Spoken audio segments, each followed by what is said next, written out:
이제 6번째 강좌를 시작해 보려고 하는데요. 지난 시간까지 5번의 강좌에서 나누었던 내용들 기억하시나요? 어떤 내용들이 있었나요? 함께 머리를 맞대고 기억을 잠시 더듬어 볼까요? 네, 함께 머리를 맞대고 기억을 더듬어 보니까 잠시 쉬는 동안 금세 사라진 것만 같았던 지난 시간의 이야기들이 하나둘씩 떠오르는 것 같습니다.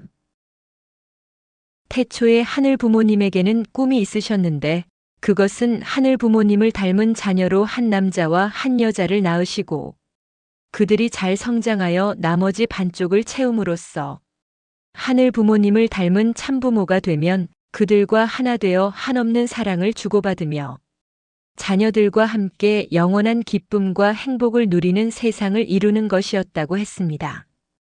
하늘 부모님은 눈에 보이지 않으시잖아요. 우리처럼 이렇게 볼 수 있고 만질 수 있는 몸이 없으십니다.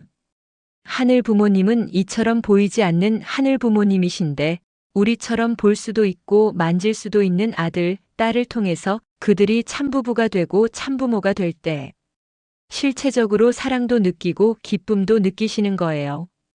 그런데 그런 아들, 딸이 스스로 성장해야 되는 기간에 타락하고 말았습니다. 부모이신 하늘 부모님은 그런 자식을 바라보면서 가슴을 부여잡고 눈물을 쏟으시면서도 그 아들, 딸을 다시 찾기 위한 복귀 섭리를 운행해 나오십니다. 지난 시간에 우리는 그렇게 하늘 부모님께서 장장 4,000년을 아브라함과 이삭, 야곱, 모세 등등 성경의 수많은 인물들과 수없이 많은 사건들을 통해서 이스라엘 선민을 준비하시고 독생자와 독생녀를 보내실 수 있는 기반을 하나하나 준비해 나오셨다는 것을 알았습니다. 그리고 그 결과로 이 땅에 오신 독생자 예수님의 노정도 살펴보았지요. 그런데요, 그 이야기 속에 무언가 이상한 점 없었나요? 뭔가 하나가 빠진 것 같지 않으세요? 아들, 딸이 온전히 하늘 부모님을 닮은 참부부가 되고 참부모가 되어 그 자녀들과 더불어 영원히 행복한 세계에서 사랑하며 사는 게 하늘 부모님의 꿈이죠. 그런데 독생자 예수님을 하늘 부모님을 온전히 닮은 존재로 완성시킬 나머지 반쪽이자 하늘 부모님의 여성적인 성품, 즉 하늘어머니를 닮아난 하늘 부모님의 딸 독생녀가 그 이스라엘 땅에 나타났던가요? 그 예수님의 노정 속에 독생녀가 있었습니까? 기독교인이 아니더라도 아브라함이나 모세 이야기는 들어본 적이 있고 예수님의 생애도 알고 있는데 그 예수님과 더불어 참부모이상을 이룰 하늘 부모님의 딸 독생녀 이야기는 성경 어디에서도 찾아볼 수가 없습니다. 여기 계신 식구님들뿐만 아니라 인류 역사 이래 그 누구도 들어본 적이 없었습니다.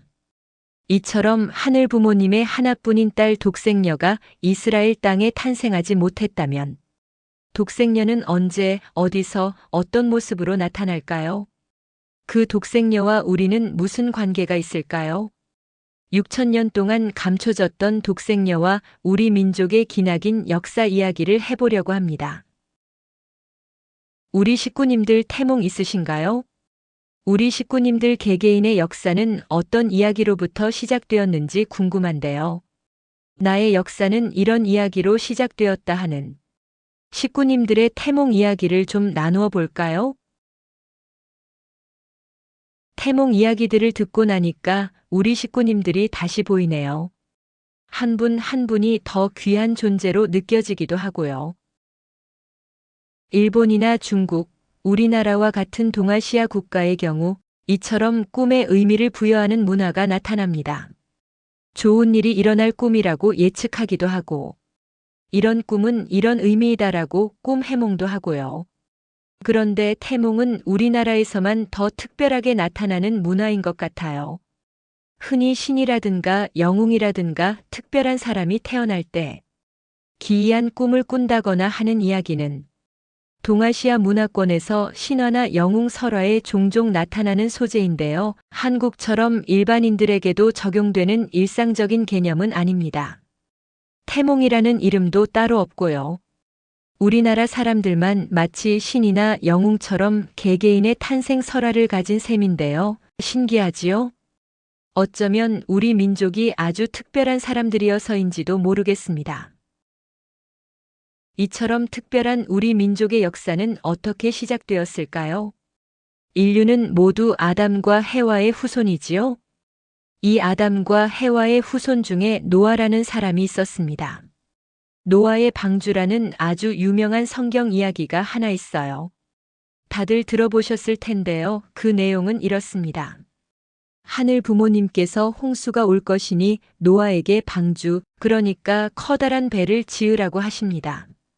사람들이 막 비웃어요. 날이 이렇게 좋은데 무슨 홍수가 온다고. 저렇게 높은 산 꼭대기에다 배를 짓고 있느냐고 조롱하지요. 그런데 결국 대홍수가 일어나서 방주에 탄 노아의 가족들과 만물들만 살아남게 됩니다. 성경에 따르면 이 방주 사건 이후에 노아의 세 아들인 셈, 함, 야벳의 후손들이 세계 각지로 흩어집니다.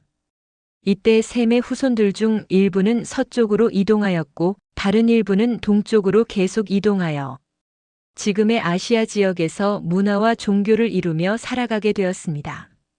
그중 동아시아로 이동하던 한 부족이 여기 바이칼 지역을 지나고 여기 북만주를 거쳐 이곳 한반도에 자리를 잡고 살아가게 된 것이지요. 이때 여기 북만주에 정착했던 이들이 우리가 역사책에서 보았던 바로 그 동이족입니다. 이 동이족이 한시 왕조, 즉 우리가 오늘날 대한민국이라든가 한민족이라고 할 때 쓰는 이 한의 시원이 된 한시 왕조를 세우고 이후 고조선으로 이어져 오늘날 우리 한민족의 기원이 된 것이죠. 지난 시간에 예수님 이야기를 하면서요. 하늘 부모님께서 하늘 섭리의 중심 민족으로 이스라엘을 택하시어 선민, 즉 선택받은 민족이 되게 하셨다는 이야기를 했는데요. 하늘 부모님께서는 이 셈의 후손 중에서 서쪽 방향에서는 이 유대 민족을 그리고 동쪽에서는 이 한민족을 선민으로 선택하십니다. 그렇다면 하늘 부모님께서는 유대 민족에게 그러하셨던 것처럼 기나긴 역사를 통해 이 한민족을 선민으로 길러 나오셨겠지요? 우리 민족을 어떻게, 어떤 민족으로 길러 오셨을까요? 우리의 역사를 거슬러 올라가서 그 흔적들을 한번 찾아보도록 하겠습니다. 우리나라, 우리 민족이 시작되었던 그 처음 순간으로 한번 거슬러 올라가 볼까요? 우리 민족의 시작을 알리는 아주 오래된 이야기가 있습니다. 바로 단군 신화인데요. 하늘의 신인 환인의 아들 환웅이 인간 세상을 다스리기 위해 하늘에서 내려옵니다. 환웅은 아버지인 하늘의 신 환인에게 인간 세상을 다스리는데 사용하도록 아주 신령스러운 물건인 신물, 즉 천부인 세 개를 받아 삼천의 무리를 이끌고 태백산 신단수 아래로 내려오지요. 그리고 널리 인간을 이롭게 하라는 홍익인간의 정신으로 세상을 다스립니다. 그런데 어느 날 곰과 호랑이가 사람이 되고 싶다고 찾아옵니다. 환웅은 쑥과 마늘을 먹으면서 100일 동안 햇빛을 보지 않으면 사람이 될 것이라고 말해주고 곰은 이 시험을 통과하여 웅녀가 되어 환웅과 결혼하게 됩니다. 그렇게 태어난 아들이 바로 우리나라 최초의 고대 국가인 고조선을 세운 단군왕검이지요. 한민족의 건국 신화인 이 단군 신화 이야기 속에는 천손 사상이 담겨 있습니다. 천손은 하늘의 자손이라는 뜻인데요. 한민족은 스스로를 하늘 부모님께서 보내신 민족으로 인식하는 이 천손 사상을 가지고 있었던 것 같습니다. 널리 인간을 이롭게 하라 홍익인간의 정신, 세상을 이치로 교화한다는 제세이화, 도로서 세상을 다스린다는 이도여치, 밝은 빛으로 세상을 다스린다는 광명이세와 같은 평화 이념 역시 한민족의 근본 사상으로 면면이 이어져 내려오게 되지요. 하늘과 특별한 관계를 맺고 있다는 한민족의 믿음은 고대 왕조에서 하늘의 제사를 지내는 천재 문화로 나타나기도 했습니다. 우리가 학교 다닐 때 한국사 시간에 고구려의 동맹, 부여의 영고 이런 거 열심히 외웠었는데요. 고대 국가에는 이 부여의 영고와 고구려의 동맹을 포함하여 총 12가지 유형의 제천 행사가 있었다고 합니다. 또 고대 사회에서부터 오늘날의 우리 할머니, 할아버지 세대까지 새벽이면 우물에서 맑은 물을 길어 올려서 그 정한 수를 하늘에 바치며 기도하는 의식이 오랫동안 이어져 오기도 했습니다. 사극이나 시대극 같은 드라마나 영화에서도 보신 적이 있을 거예요. 이런 한민족은 민족의 근원인 하늘에 대한 관심이 많았습니다. 고대부터 하늘을 연구하는 천문에 밝았습니다. 신라시대에 세워진 첨성대는 별과 행성의 움직임을 관측하기 위해 만들어졌는데요. 현존하는 가장 오래된 천문대 중 하나로서 그 구조와 기능이 아주 정교하죠. 당시에 발달된 천문학의 수준을 가늠케 합니다. 조선시대의 태조는 천상 열차 분야 지도를 돌에 새겼는데요. 천상, 하늘의 모양, 즉 천체를 열차 순서에 따라 배열했는데 분야 하늘을 여러 영역으로 나누어 놓은 그림이라는 뜻입니다. 여기에는 당시 고려를 패하고 세운 조선이 하늘의 뜻인 천명을 받은 나라임을 알리고 수시로 하늘을 관측하여 하늘의 뜻을 공경하고 백성을 보살피겠다는 의미가 담겨 있는 것으로 보입니다. 세종대왕 때 만든 혼천이는 더 유명하지요? 혹시 10,000원짜리 있으세요? 한번 꺼내 보시겠어요? 10,000원짜리 앞에는 세종대왕이 있고요. 뒤에 보시면 동그란 기구가 있는데 그것이 바로 혼천이입니다. 지구, 태양, 달 등 여러 천체의 움직임을 보여주는 조선시대 천문기구이지요. 그리고 그 혼천의 뒤로 보이는 그림이 조금 전에 설명했던 천상열차 분야 지도입니다. 10,000원짜리 하나로도 고대로부터 한민족이 가졌던 하늘에 대한 관심과 열망을 한눈에 확인할 수 있네요. 뿐만 아니라 한민족의 역사에는 하늘 부모님의 꿈이자 인류가 보편적으로 바라온 평화로운 새 세상을 기다리는 열망이 여러 종교와 사상을 통해서 두드러지게 나타나는 것을 볼 수 있습니다. 특히 새로운 세상을 열어줄 하늘의 대신자가 올 것이라는 대망 사상이 담겨 있는데요. 고통과 번뇌가 없는 정토, 즉 이상세계가 실현되기를 바라는 대승불교의 정토 사상은 삼국시대의 신라에서부터 매우 번성하였습니다. 미륵불이 나타나서 고통을 끝내고 모든 중생을 구제하여 이 세상을 구원해 주기를 희망하는 미륵신앙도 널리 퍼졌고요. 이 밖에도 정감록이나 격암유록과 같은 예언서가 등장해서 당시 민중들로 하여금 언젠가 성군이 나타나서 세상을 구원하고 새로운 시대를 열어주기를 염원하게 했는데요. 여기에는 하늘의 뜻이 이루어지기를 기다리는 뿌리 깊은 한민족의 정서가 반영되어 있습니다. 19세기 중반 서양의 침략 속에 나타났던 동학과 그 전통을 계승한 천도교도 하늘 부모님의 나라에 대한 한민족의 염원을 담고 있지요. 또한 우리 문화에는 효 사상이 특별히 뿌리 깊게 자리 잡고 있지요. 이때의 효는 단순히 부모의 은혜에 보답한다는 차원을 넘어서 모든 인간이 실천해야 하는 인륜의 근간이며 인간 존재의 뿌리이자 생명의 근원을 소중하게 여기고 공경하는 근본 원리였습니다. 유명한 역사학자인 아놀드 토인비 박사가 이런 말을 했다고 하죠. 만약 인류가 새로운 별로 이주해야 한다면 꼭 가져가야 할 제1의 문화가 한국의 효문화다라고요. 하늘 부모님을 부모로 모시고 참된 가정 안에서 사랑을 나누고자 하는 마음이 우리 안에 이어져 온 것이지요. 심청이 이야기가 오랫동안 사랑받는 이유도 이와 관련이 있지 않을까요? 효녀 심청 이야기와 함께 오랫동안 한민족에게 사랑받아온 이야기가 또 있지요. 바로 성춘향과 이몽룡의 이야기인데요. 인기로는 심청전과 쌍벽을 이루는 것 같아요. 이 춘향전의 이야기는 또 어떻습니까? 하늘 부모님을 온전히 닮게 해줄 나의 나머지 반쪽에 대한 사랑과 절개를 지킴으로써 귀한 부부가 되어가는 이야기지요. 부모에 대한 효, 부부의 사랑, 가정의 소중한 가치. 우리 민족은 이런 이야기들을 입에서 입으로 전하면서 아껴온 것이지요. 우리는 예로부터 흰옷을 즐겨 입는다 하여 백의 민족이라 불렸는데요. 중국 고대 사서와 기록들에 의하면 한민족은 하늘의 제사를 지내며 태양의 빛, 즉 광명과 가까운 흰색을 숭상하고 흰옷을 즐겨 입었다고 합니다. 일제강점기에는 이처럼 하늘을 모시고 평화를 사랑하는 백의 민족의 정체성을 말살하기 위해서 흰옷을 입은 사람에게 불이익을 주거나 관공서 출입을 금지시키기도 했다고 하네요. 일제시대도 그러했지만 역사상 한반도에는 중국이나 일본 등 여러 주변 국가들의 침략이 많았습니다. 그때마다 한 마음으로 선민의 자주성과 정체성을 지켜왔지요. 이순신 장군이나 을지문덕, 강감찬 등의 지도자들도 그러했지만 승려들로 구성된 승병이나 의병 등 민중들이 자발적으로 일어나서 평화를 수호하고 나라를 지키고자 했지요.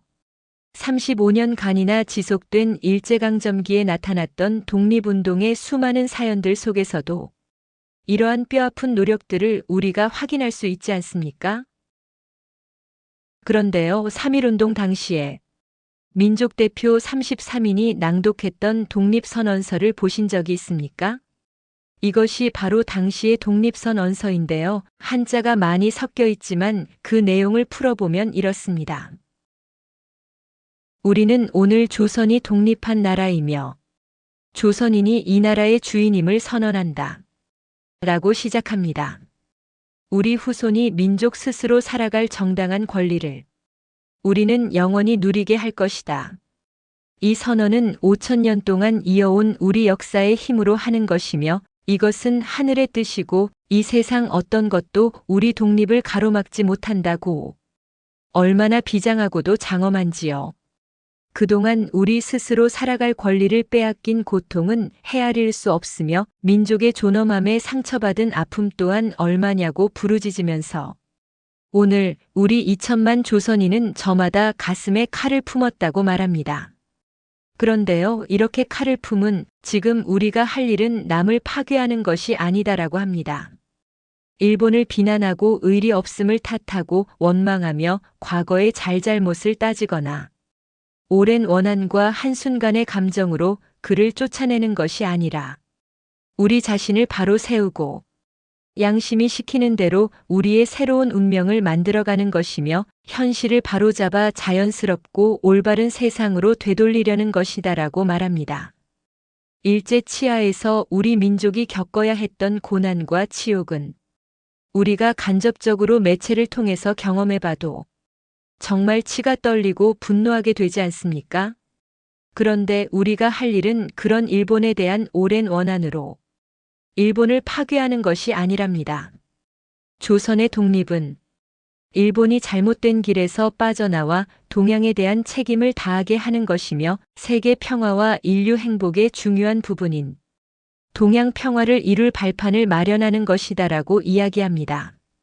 지난 수천 년간 갈고 닦으며 길러온 인도적 정신이 이제 새로운 문명에 밝아오는 빛을 인류 역사에 비추기 시작하는구나.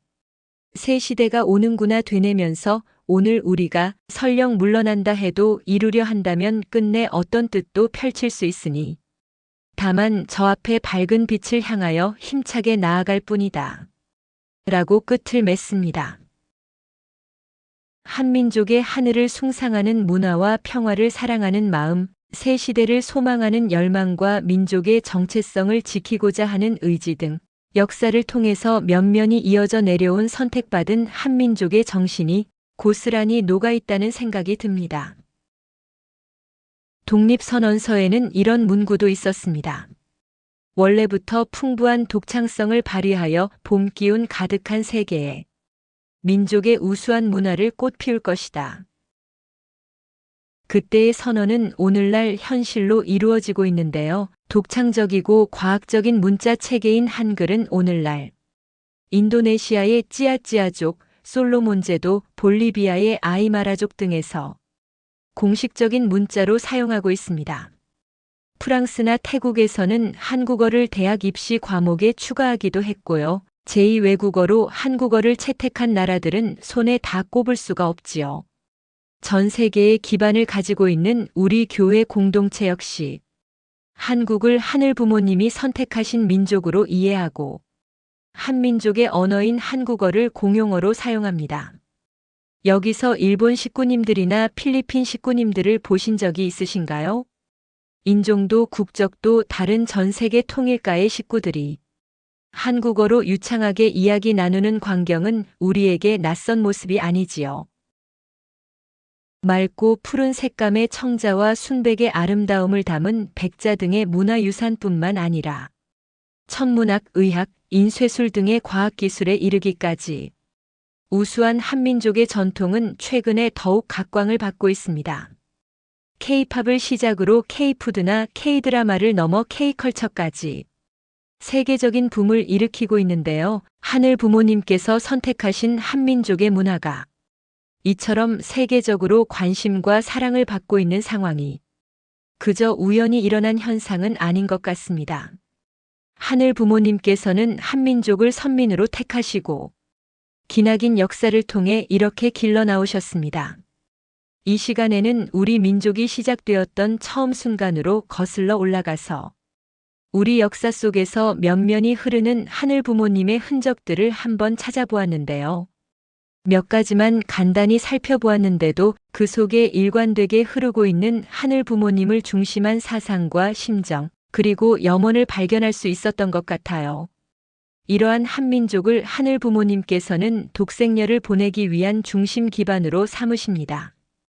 그렇다면 하늘 부모님께서는 왜 예수님 당시에 이스라엘 땅에 독생녀를 보내지 않으시고 이 한민족의 기반 위에 독생녀를 보내시는 것일까요? 또한 독생녀를 이 한반도에 보내시기 위해서 하늘 부모님께서는 예수님 당시에 그랬던 것처럼 또 어떤 만반의 준비들을 해나오셨을까요? 잠시 쉬신 후에 제7강 독생녀 탄생을 위한 준비라는 제목으로 이 이야기를 이어가 보도록 하겠습니다. 감사합니다.